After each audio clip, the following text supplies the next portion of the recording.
ஓம் ஸ்ரீ மகாபெரிவா சரணம். மகாபெரிவா மகிமையில் இன்னைக்கு ஒரு அருமையான அற்புதம் சொல்லலான் இருக்கேன்.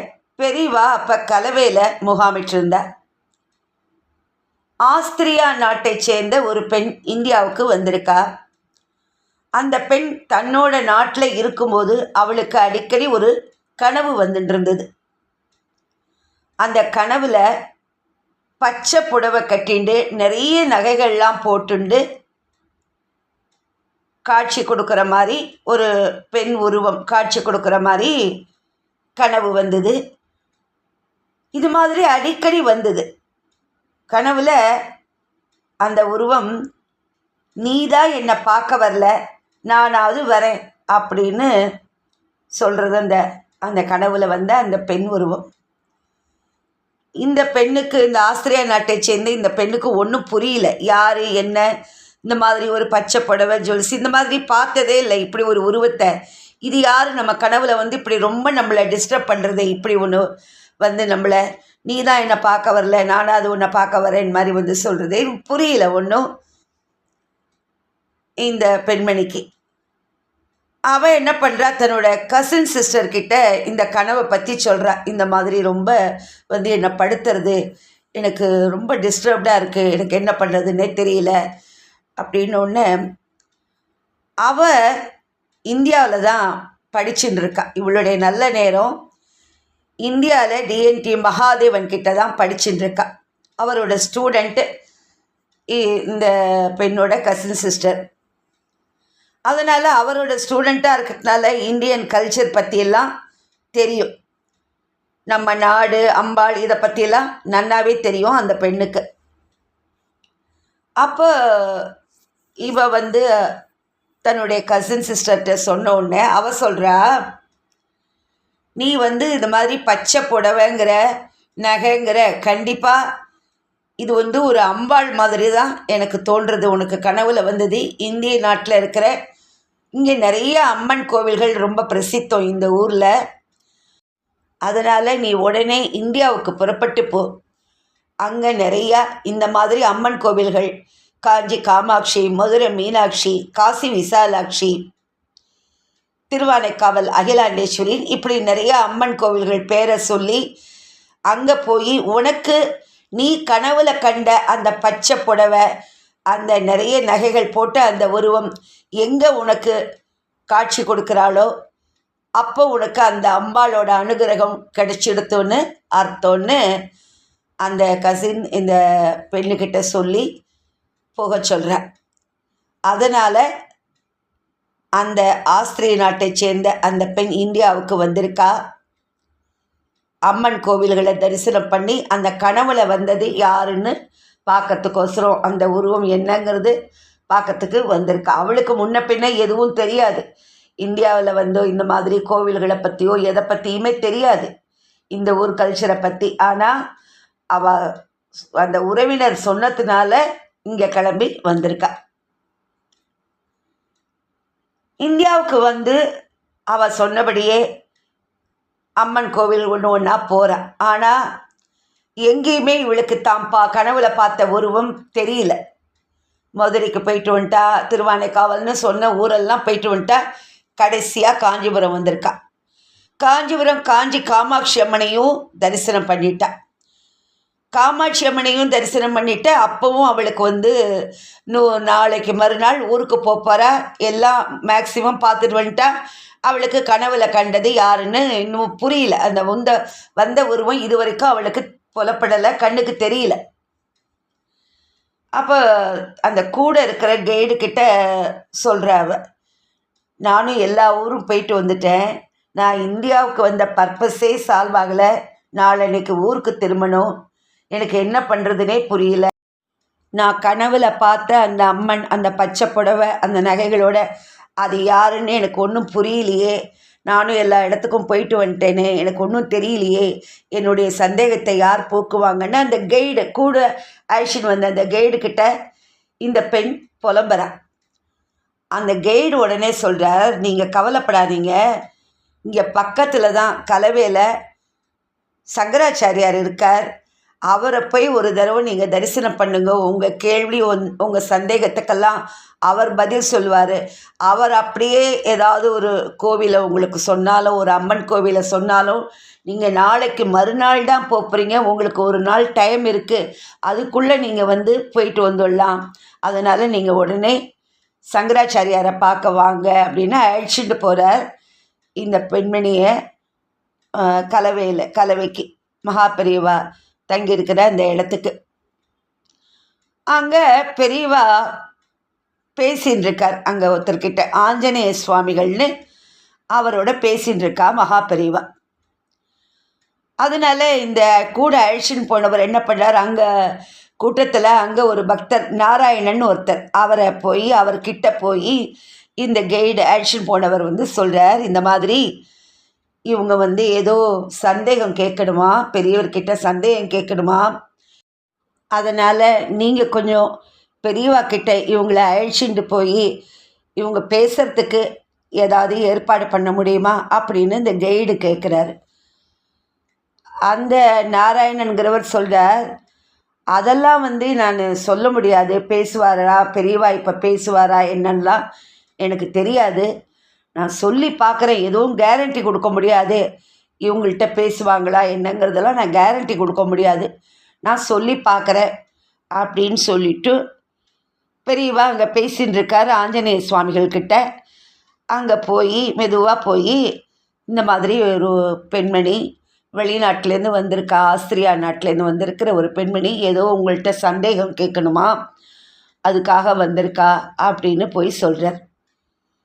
பெரியவா உடனே கேட்குறா, கூட யாராவது வந்திருக்காளா அப்படின்னு கேட்குறார். ஆமாம், ஒரு கைடு கூட்டின்னு வந்திருக்கார் அப்படின்னோடனே, சரி நீயும் அவனுமா அந்த பெண்ணை பின்பக்கம் அந்த கிணத்துக்கிட்ட அழிச்சிட்டு போய் நில்லுங்கோ, நான் ஒரு 10 நிமிஷத்தில் வரேன் அப்படின்னு பெரியவா சொல்கிறேன். உடனே இந்த நாராயணன் ஓடி உனக்கு நல்ல நேரம், பெரியவா 10 நிமிஷத்தில் வரேன்னு சொல்லிட்டா, அதனால் வா பின்னாடி அழிச்சிட்டு போகிறேன்னு சொல்லிட்டு அந்த கிணத்து பக்கம் அந்த கைடும் கூட போகிறார். இவரும் 2 பேருமா போய் அந்த பெண்மணி அழிச்சிட்டு பின்பக்கம் போய் அங்கே போய் அந்த கிணத்துக்கிட்ட நிற்கிறா. கிணத்துக்கு பின்னாடி பெரியவா சொன்னபடியே ஒரு 10 நிமிஷம் கழித்து அங்கே ஒரு பின்பக்கம் போகிறதுக்கு ஒரு படி இருக்கும், அந்த படியை தாண்டி தான் கீழே அந்த கிணத்துக்கிட்ட போகணும். அந்த நிலப்படியில் பெரியவா 2 கையையும் அந்த 2 நிலப்படியில் 2 பக்கமும் வச்சுட்டு அப்படி நிற்கிறா. அப்போ அங்கேருந்து பார்த்த இந்த 2 பேரும், இந்த பக்கம் கைடு நிற்கிறார், அந்த பக்கம் நாராயணன் நிற்கிறார், இந்த பெண் நடுப்புற நிற்கிறா. பெரியவா அப்படி அந்த நிலப்படியில் கையை வச்சுட்டு நிற்கிறத பார்த்த உடனே அந்த பொண்ணுக்கு எதுவுமே கேட்கணுன்னே தோணலை. கண்ணில் பாட்டுக்க கண்ணீர் கொட்டுறது. பார்த்த நாழிகையில் அவளுக்கு, இவாளுக்கு 2 பேருக்கும் ஒன்றும் புரியல. பெரியவா நிற்கிறா, இந்த பொண்ணு எதையும் கேட்காம இந்த பெண்ணு நின்றுருக்காளே. அவர் நாராயணன் மெதுவாக சொல்கிறார், இந்த பாரு பெரியவா எத்தனை நிமிஷம் இங்கே நிற்பாருன்னு தெரியாது, சட்டுன்னு நீ என்ன கேட்கணுமோ கேளு. அவர் 5 நிமிஷம் நிற்பாரா, இல்லை அரை மணி நிற்பாரா, இல்லை உடனே போயிடுவாரா தெரியாது, அதனால் கேளுங்கிறார். அந்த பக்கம் கைடும், கேளுமா நீ ஏதோ கேட்கணுங்கிறத கேட்டுருமாங்கிறார். இவளுக்கு பேச்சே வரல, அப்படியே பார்த்து பிரமிச்சு நிற்கிறா. கண்ணில் பாட்டுக்கு கண்ணீர் கொட்டுறது. திடீர்னு இப்படி நின்றுன்றதவ சட்டுன்னு கீழே அப்படியே மயங்கி விழுந்துடுறா. பேச போகிறான்னு பார்த்துட்டு இருக்காவா 2 பேரும், சட்டுன்னு மயங்கி விழுந்துடுறா. அவள் 2 பேருக்கும் ரொம்ப ஆச்சரியமாக போய்டுறது. அவள் 2 பேரும் அதிர்ச்சி, ஐயோ இது என்ன இந்த பொண்ணை கூட்டின்னு வந்துட்டோம், இது மயங்கி விழுந்துடுத்தே, இது சந்தேகம் கேட்காட்டாலும் பரவாயில்ல, இது மயக்கத்தை தெளிய வைப்போன்னு தண்ணியெல்லாம் தெளிக்கிறா. அவள் மேலே தெளிச்சிட்டு எழுந்துருமா அப்படிங்கிறா. அப்போ பெரியவா நின்றுருந்த பெரியவா டக்குன்னு தான் கையில் இருந்த ஒரு ஆப்பிளை தூக்கி இப்படி விட்டு எறிகிறா அவன் மேலே. அங்கேருந்து அந்த நிலப்படியிலேருந்து விட்டு எறிகிறா. அதுக்கப்புறம் ஒரு 2 நிமிஷத்தில் அவள் கண்ணு முழிச்சுன்றா. முழிச்சுன்னு, என்னம்மா இப்படி பண்ணிட்டே, இப்படி மயங்கி விழுந்துட்டு அவர் நின்னார். அவர்கிட்ட எதையுமே பேசாமல் இப்படி மயங்கி நின்றுட்டியே, நல்ல சான்ஸை மிஸ் பண்ணிட்டியே, இப்படி மயக்கம் வேற போட்டு விழுந்துட்டியே அப்படிங்கிற 2 பேருமே சொல்கிறா. நாராயணன் ரொம்ப எவ்வளோ அழகாக பெரியவா சொன்னபடி 10 நிமிஷத்தில் உனக்கு அருள் புரியணும்னு வந்திருக்கா. நீ கேட்காம விட்டுட்டு நல்ல சான்ஸை இப்படி மிஸ் பண்ணிட்டியே நீனு அப்படின்னு அவளை பார்த்து சொல்கிறார் நாராயணன். அவள் சொல்கிறா, நான் எப்படி கேட்க முடியும், எனக்கு அவரை பார்த்த உடனே அந்த வைப்ரேஷன் என்னால் தாங்க முடியல. அவரை பார்த்து நான் கனவுல பார்த்த அந்த பச்சை புடவை, அந்த ஜுவல்ஸு, நான் எப்படி பார்த்தேனோ அதே உருவமாக எனக்கு காட்சி கொடுத்தார். அந்த அம்பாளா எனக்கு பெரியவா எனக்கு காட்சி கொடுத்தார். நான் எப்படி கேட்பேன், என்னுடைய சந்தேகம்தான் தீர்ந்து போயிடுத்தேன். நான் என்ன கேட்கணும்னு நினச்சின்னு வந்தேனோ அப்படி எனக்கு காட்சி கொடுத்துட்டாரே, இதுக்கு மேலே எனக்கு என்ன வேணும்னு அந்த பெண்மணி அழுதுண்டே சொல்கிறா. இதை கேட்டுட்டு நாராயணன், ஏன்னா அவள் 2 பேருக்கும் பெரியவா என்னை நின்னது தான் தெரியுமே வழிய அவளுக்கு கண்ணுக்கு எதுவும் தெரியல. இந்த பெண்ணுக்கு மட்டும்தான் அந்த மாதிரி பெரியவா காட்சி கொடுத்துருக்கா. என்ன இப்படி சொல்லின்னு இருக்கா, என்னவோ கனவுல கண்ட உருவத்தை பார்த்தேங்கிறா, பச்சை புடவை நகைங்கிறா, வைப்ரேஷன் சொல்கிறா. அவள் சொல்ல சொல்ல இவருக்கு ஒன்றுமே புரியல. இவருக்கு மயக்கம் வந்துடும் போல ஆயிடுத்து அவள் பேச பேச. மேலும் அவருக்கு நம்பிக்கையும் இல்லை அவள் சொல்கிறத பார்த்து. நம்ம இத்தனை வருஷமாக கூட இருந்துட்டுருக்கோம், நமக்கு என்ன எதையுமே நம்ம பார்க்கல. அவள் என்னமோ நம்ம பார்த்தேன் அம்பாளா பார்த்தேன்னு சொல்கிறாளே. அதுவும் ஒரு வெளிநாட்டுக்காரிக்கு பெரியவா இப்படி தரிசனம் கொடுத்துருக்கார். அவள் சொல்கிறத முதல்ல அவரால் நம்ப முடியல முதல்ல. இருந்தாலும் ஒரு பக்கம் பார்க்கும்போது சொல்கிறது அவ சரியாக தான் இருக்கிற மாதிரி, ஏன்னா அழுதுன்னு உணர்ச்சி பூர்வமாக சொல்கிறா. அதனால் அவருக்கே ஒன்றும் புரியல. அப்புறம் ஒரு ஃபோட்டோ ஒன்று கொடுங்க, அவர் ஃபோட்டோவை வச்சுட்டு நான் இனிமேல் எனக்கு அவர் தான் எல்லாம் அப்படின்னு சொல்லி இவாள்கிட்ட ஒரு ஃபோட்டோ, பெரியவா ஃபோட்டோவையும் ஒன்று கேட்டு வாங்கிட்டு அங்கேருந்து கிளம்பி அவள் போயிடுறா. ஆனால் இவருக்கு நாராயணனுக்கு என்னென்னா, அது எப்படி அவள் இந்த மாதிரி சொல்கிறா பார்த்தேங்கிறாளே, அவருக்கு மட்டும் அந்த மனசில் இதை பெரியவா கிட்ட கேட்கணும். அவள் இந்த மாதிரி சொல்கிறா அப்படிங்கிறத, இந்த மாதிரி நீங்கள் காட்சி கொடுத்தேலான்னு போய் டைரெக்டாக பெரியவா கிட்ட கேட்க முடியாது, நீங்கள் இந்த மாதிரி காட்சி கொடுத்தேலான்னு. ஆனால் எப்படியாவது இதை தெரிஞ்சுக்கணும், என்ன பண்ணுறதுன்னு இவருக்கு ஆனால் புரியல. பெரியவா கிட்ட போகிறார். அப்போவோ பெரியவா அந்த ஆஞ்சநேய சுவாமிகள்கிட்ட தான் பேசின்னு இருக்கார். இவர் போய் பக்கத்தில் நிற்கிறார். இவர் பாருங்க, இவர் கேட்கலான்னு நினச்சிட்டு போகிறார். ஆனால் எப்படி கேட்குறது, இந்த மாதிரி நீங்கள் காட்சி கொடுத்தலான்னு கேட்டுற முடியுமா அவர்கிட்ட? பேசாமல் அப்படியே நின்றுட்டுருக்கார் பக்கத்தில் போய். அப்போ பெரியவா சொல்கிறா, கேட்குறா, என்ன அவள் இருக்காளா போயிட்டாளா அப்படிங்கிறா. அவள் போயிட்டா அப்படிங்கிறார் இவர். என்னை பற்றி ஏதாவது சொன்னாளா? ஆமாம். என்ன சொன்னா? ஏதோ நீங்கள் அம்பாளா காட்சி கொடுத்தேலாம் அவளுக்கு அப்படின்னு சொல்லிட்டு போகிறா. பச்சை புடவை நகைகளோட அம்பாளா காட்சி கொடுத்தேன்னு சொல்கிறா அவ அப்படின்னு இவர் சொல்கிறார். ஓ அப்படியா சொன்னா அப்படின்னு சொல்லிட்டு ஆஞ்சநேய சுவாமிகளை பார்த்து இவருக்கு பதில் சொல்லலை. ஆமாம் நான் அப்படி தான் காட்சி கொடுத்தேன்னு நாராயணனுக்கு சொல்லலை. அவர் உடனே சுவாமிகளை பார்த்து சொல்கிறா, பெரியவா இந்த மூக்க பஞ்சசதி அப்படின்னு சொல்கிற, அதாவது மூக்க பஞ்சசதினா காமாட்சி மேலே உள்ள பாடப்பட்ட அது ஒரு கிரந்தம், எல்லாருக்குமே தெரிஞ்சிருக்கும்னு நினைக்கிறேன். அதை பற்றி காமாட்சி அம்பாளை பற்றி மூக்க கவிங்கிறவர் தான் பாடியிருக்கார். 500 ஸ்லோகங்கள் அந்த 500க்கும் மேலேயே இருக்குது பாடியிருக்கார் காமாட்சி அம்பாளை பற்றி. அவர் பிறவியிலேயே பேச முடியாமல் இருந்தவர். காமாட்சி அம்பாளோட அருளால் தான் அவருக்கு பேச்சு திறன் இந்த மாதிரி ஒரு கிரந்தம் மூக்க பஞ்சசதின்னு காமாட்சி மேலே பாடக்கூடிய, கவிதை எழுதக்கூடிய, பாடல்கள் எழுதக்கூடிய ஒரு திறனும் பெற்றார் காமாட்சி அம்பாளோட அனுகிரகத்தால். அப்படிப்பட்ட ஒரு உன்னதமான கிரந்தம் மூக்க பஞ்சசதி. அதைத்தான் பெரியவா அந்த ஆஞ்சநேய சுவாமிகள்கிட்ட இந்த மூக்க பஞ்சசதி அப்படின்ட்டு சொல்கிறார். ஆமாம், மூக்க பஞ்சசதி இருக்குது காமாட்சி அம்பாள் மேலே உள்ள அது மூக்க கவி எழுதினதுன்னு அவரும் ஆஞ்சநேய சுவாமிகளும் சொல்கிறார்.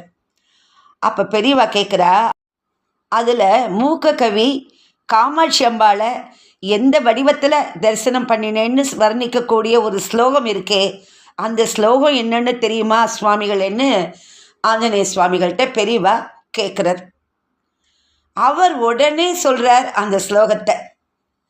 500 ஸ்லோகம் இருக்கக்கூடிய அந்த கிரந்தத்தில் இந்த ஸ்லோகத்தை கொஞ்சம் கூட புத்தகத்தை பார்க்கல, எதையுமே சொல்லலை. உடனே டக்குன்னு சொல்கிறார். குண்டலி குமாரி குடிலே சண்டி சராச்சர சவித்ரி சாமுண்டே குணினி குஹாரிணி குஹே குருமூர்த்தே துவாம் நமாமி காமாட்சி வர்ணிக்கிறார் மூக்கர் இந்த ஒரு பாடலில். இதைத்தான் பெரியவா கேட்டிருக்கார், எந்த ஸ்லோகம் சொல்லுன்னு. இந்த 4 வரி இதில் அந்த குருமூர்த்தே துவாம் நமாமி காமாட்சி, குருமூர்த்தே குருவடிவானவளே, உன்னை நான் குருவாக பார்க்குறேன் அப்படின்னு மூக்க கவி காமாட்சி அம்பாளை பார்த்து வர்ணிச்சிருப்பார், சொல்லியிருப்பார். குரு வடிவானவளே உன்னை நமஸ்கரிக்கிறேன்னு மூக்க கவி சொல்கிறார். ஒரு ஊமையாக இருந்தவர், பேச முடியாமல் இருந்தவர், இந்த மாதிரி பாடல்கள் எழுதுகிற அளவுக்கு பேச்சு திறன் வந்த உடனேயே இந்த மாதிரி பாடல்கள் எழுதி பாடுற அளவுக்கு திறமையை, அந்த ஒரு சக்தியை அந்த காமாட்சி அம்பாள் மூக்க கவிக்கு கொடுத்துருக்கிறார். அப்போ நமக்கெல்லாம் எவ்வளோ ஒரு நல்லது செய்வா அம்பாள், அந்த காமாட்சி அம்பாள். இந்த மூக்க பஞ்சசதியை நாம் கற்றுண்டு வாழ்க்கையில் நிறைய நம்மளும் படிக்கலாம். தினம் ஒரு 10 ஸ்லோகமாவதாக கூட படிக்கலாம். ஆக இப்படி ஒரு அருள் காமாட்சி அம்பாளோட அருள் மூக்க கவிக்கு கிடைத்திருக்கிறது. இந்த ஸ்லோகத்தை தான் பெரியவா சொல்லியிருக்கா, என்ன ஸ்லோகம்னு கேட்டு.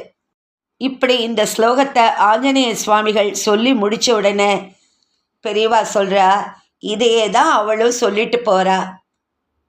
இதுக்கு மேலே என்ன பதில் வேணும் நாராயணனுக்கு? அவருடைய சந்தேகம் இப்போ தீர்ந்திருக்கும் இல்லையா? குருவடிவாய் பார்த்தேன்னு மூக்க கவி அந்த ஸ்லோகத்தில் சொல்கிறார். குருவை அந்த அம்பாளா பார்த்துருக்கா, அம்பாளா காட்சி கொடுத்துருக்கார் மகாபெரிவா அந்த பெண்மணிக்கு. எவ்வளோ ஒரு அருமையான அனுகிரகம். அப்புறம் இந்த மூக்க பஞ்சசதி நான் என்னோட இந்த நாராயணா சேனலில் ஸ்துதி சதகம், கட்டாட்ச சதகம், மந்தஸ்மித சதகம், இது 3 அப்லோட் பண்ணி நான் போட்டிருக்கேன். நீங்கள் பிளேலிஸ்ட்டில் போனால் எடுத்து பார்க்கலாம். ஆர்யா சதகமும் பாதாரவிந்த சதகமும் இன்னும் நான் அப்லோட் பண்ணி போடலை. அதை மட்டும் நான் இப்போ இந்த 1 மாதத்துக்குள்ளே போடலான்னு நினச்சிட்டு இருக்கேன். இந்த 3 இருக்குது, அதனால் நீங்கள் கண்டிப்பாக அதில் போனேன்னாக்க பார்க்கலாம். அதே மாதிரி இந்த மகாபெரிவா மகிமை, இந்த அற்புதங்கள், அதுவும் பிளேலிஸ்ட்டில் இருக்குது. 1லேருந்து முதலேருந்து ஓரளவு நான் அதை போட்டு வச்சுருக்கேன். அதனால் நீங்கள் அதில் போனேன்னாக்கா நீங்கள் ஏதாவது பார்க்காம விட்டு போனதை, கேட்காத கதை எதாக இருந்தாலும் நீங்கள் கேட்கலாம். அதை நீங்கள் ஃபாலோ பண்ணிக்கோங்க. ஹர ஹர சங்கர ஜெய ஜெய சங்கர, ஹர ஹர சங்கர ஜெய ஜெய சங்கர. ஓம் ஸ்ரீ மகாபெரிவா சரணம். நமஸ்காரம்.